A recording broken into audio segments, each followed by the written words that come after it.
안녕하세요. 이 영상에서는 간헐적 단식의 파워에 대해서 얘기해 보겠습니다. 간헐적 단식은 하나의 도구입니다. 다이어트가 아닙니다. 무엇을 어떻게 먹어야 하는지를 말하지 않습니다. 식사 패턴이죠.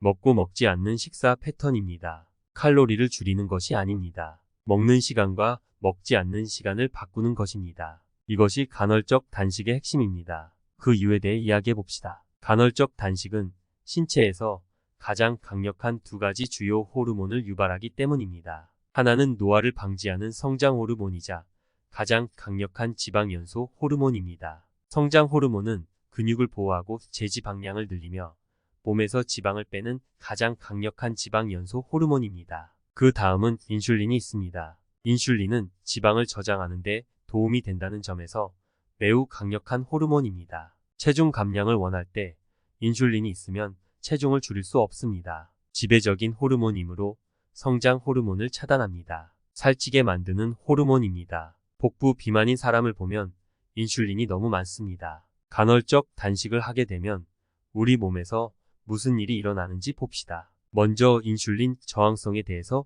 알아야 합니다. 인슐린 저항성은 인슐린이 너무 많아서 세포가 인슐린을 차단하는 것입니다. 간에서 혈당의 증가를 인식하고 포도당의 생산을 중지하고 포도당을 분해해야 하는데 인슐린 저항성으로 이러한 작용이 나타나지 않고 따라서 이미 높아져 있는 혈당이 더욱 증가하게 됩니다. 혈당의 증가는 다시 췌장에서 인슐린을 더욱 많이 만들게 하며 만들어진 인슐린은 작용이 안 되므로 상태는 더욱 나빠지게 됩니다. 세포가 인슐린을 차단하는 것은 볼륨을 높인 헤드폰을 끼고 있는 사람과 대화하는 것과 같습니다. 상대방이 내 말을 듣지 못하기 때문에 나는 더 큰 소리로 말해야 합니다. 양방향 소통이 불가능한 것이죠. 췌장은 인슐린이 연결되고 있다는 피드백을 받지 못합니다. 그래서 더 많은 인슐린을 보냅니다. 인슐린 저항성이 있는 상황에서 세포의 인슐린과 포도당은 점점 줄어듭니다. 한쪽에선 넘쳐나고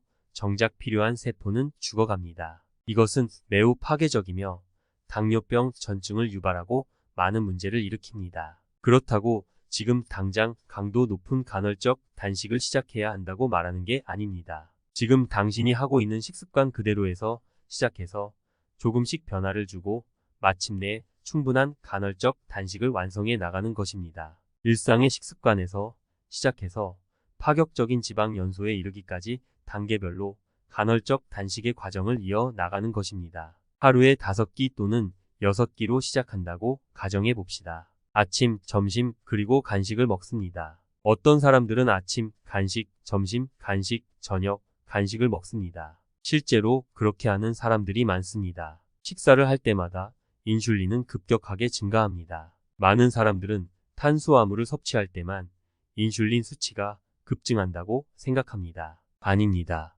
일반적으로 먹는 것은 건강에 좋은 간식일지라도 무엇을 먹든 상관없이 인슐린을 증가시킵니다. 하루 종일 먹는다는 것은 하루 종일 인슐린을 주사하는 것과 같습니다. 우리 몸은 그렇게 하루 종일 먹고 방목하도록 설계되지 않았습니다. 그래서 우선 먼저 간식이 먹지 않는 하루 3끼 식사로 바꿉니다. 그것이 첫 번째 단계입니다. 하루 3끼 간식 없음. 다시 한번 말씀드리지만 이번 영상은 무엇을 먹어야 하는지를 말하는 것이 아닙니다. 패턴에 관한 것입니다.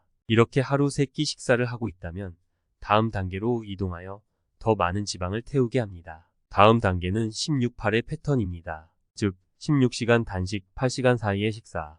아침에 일어나서 배가 고프지 않다고 가정해 봅시다. 그렇다면 먹지 말고 배가 고플 때까지 기다리세요.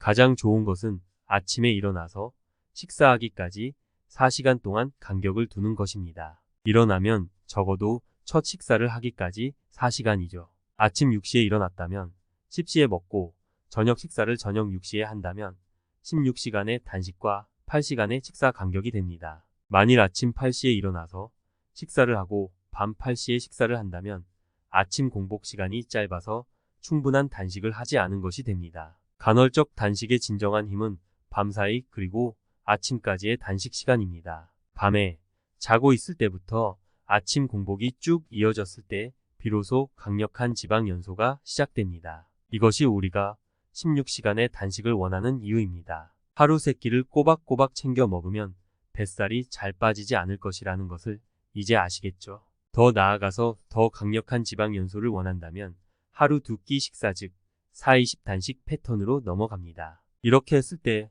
당신의 허리둘레, 당신의 배에 어떤 영향을 미칠지 아십니까?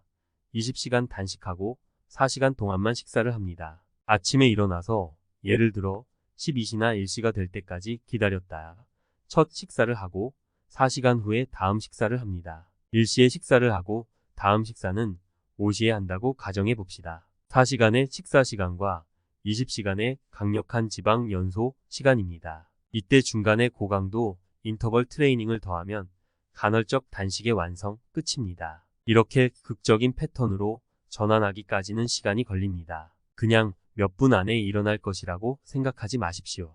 다이어트나 HCG, 다이어트 500칼로리 또는 기타 스트레스 이벤트를 통해 신진대사를 파괴했다면 점차 다음 단계로 넘어가는데 어느 정도 시간이 걸릴 것입니다. 하지만 곧 편안해집니다. 처음 시작해서 86을 지나 24로 전환하기까지 약 3주가 걸릴 수 있지만 개인차가 있어 한두 달 또는 3달이 걸릴 수 있습니다. 더 오래 걸릴 수 있습니다. 간헐적 단식을 하시는 중 식간에 머리가 아프거나 하는 부작용이 있을 수 있으므로 적응해가면서 다음 단계로 진행하기를 권합니다. 여기까지 간헐적 단식이 얼마나 강력하게 지방을 태우게 되는지 그리고 어떻게 진행해야 하는지에 대해서 얘기해 봤습니다. 도움이 되셨다면 좋아요, 구독 눌러주시기 바랍니다. 시청해 주셔서 감사합니다.